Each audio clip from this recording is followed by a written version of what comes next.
സർവകലാശാലകളിൽ വിസി നിയമനത്തിനായി സർവകലാശാല പ്രതിനിധി ഇല്ലാതെ സെർച്ച് കമ്മിറ്റി രൂപീകരിച്ച ഗവർണറുടെ വിജ്ഞാപനം ചോദ്യം ചെയ്യുമെന്ന് സർക്കാർ ഹൈക്കോടതിയിൽ.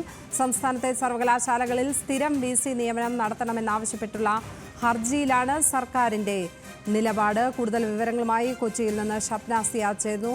ഷപ്ന, ഗവർണർക്കെതിരെ സർക്കാർ കൃത്യമായ നിലപാടെടുക്കുകയാണ് ഹൈക്കോടതിയിൽ. ഇനി എന്നാണ് ഈ കേസ് പരിഗണനയ്ക്ക് വരുന്നത്? വിവരങ്ങൾ എന്താണ്? ലക്ഷ്മി, 6 സർവകലാശാലകളിൽ വിസിയെ കണ്ടെത്താനുള്ള സെർച്ച് കമ്മിറ്റി രൂപീകരിച്ച് ഗവർണർ ആരിഫ് മുഹമ്മദ് ഖാൻ വിജ്ഞാപനം ഇറക്കിയിരുന്നു. ഇതോടുകൂടി വീണ്ടും സർക്കാർ ഗവർണർ പോര് മുറുകുന്ന ഒരു സാഹചര്യം ഉണ്ടായിരുന്നു. ഇന്നിപ്പോൾ നേരത്തെ നൽകിയിരുന്ന ഒരു ഹർജിയാണ് ഹൈക്കോടതിയുടെ പരിഗണനയിൽ ഉണ്ടായിരുന്നത്. വിസിമാരുടെ നിയമനവുമായി ബന്ധപ്പെട്ട ഹർജി ഹൈക്കോടതി പരിഗണിക്കുമ്പോഴാണ് സർക്കാർ ഈ സെർച്ച് കമ്മിറ്റി രൂപീകരിച്ച ഗവർണറുടെ വിജ്ഞാപനം ചോദ്യം ചെയ്യും എന്ന് ഹൈക്കോടതിയെ അറിയിച്ചത്. സംസ്ഥാനത്തെ സർവകലാശാലകളിൽ സ്ഥിരം വിസി നിയമനം നടത്തണം ആവശ്യപ്പെട്ടാണ് ഈ ഹർജി നിലവിലുള്ളത്.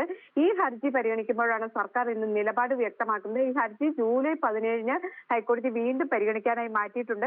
ഈ കഴിഞ്ഞ ദിവസമായിരുന്നു UGC ചാൻസലറുടെ പ്രതിനിധികൾ എന്നിവരെ ഉൾപ്പെടുത്തി സെർച്ച് കമ്മിറ്റി രൂപീകരിച്ച് ഗവർണർ വിജ്ഞാപനം ഇറക്കിയത്. കേരള, അതുപോലെ Kerala technical university, fisheries university ഉൾപ്പെടെയുള്ള സർവകലാശാലയ്ക്ക് വേണ്ടിയിട്ടായിരുന്നു ഇത്തരത്തിൽ വിജ്ഞാപനം. ഏതായാലും വരും ദിവസങ്ങളിൽ ഇതും ഒരു നിയമ പോരാട്ടത്തിലേക്ക് പോകും എന്ന് തന്നെയാണ് ഇപ്പോൾ സർക്കാർ വ്യക്തമാക്കിയിട്ടുള്ളത്. ഒരിടവേളയ്ക്ക് ശേഷം വീണ്ടും ഗവർണർ സർക്കാർ പോരിലേക്ക് കാര്യങ്ങൾ എത്തുകയാണ്. സർവകലാശാലകളിലെ വിസി നിയമനത്തിനായി സർവകലാശാല പ്രതിനിധി ഇല്ലാതെ സെർച്ച് കമ്മിറ്റി രൂപീകരിച്ച ഗവർണറുടെ വിജ്ഞാപനമാണ് സർക്കാർ ഹൈക്കോടതിയിൽ ചോദ്യം ചെയ്യുന്നത്.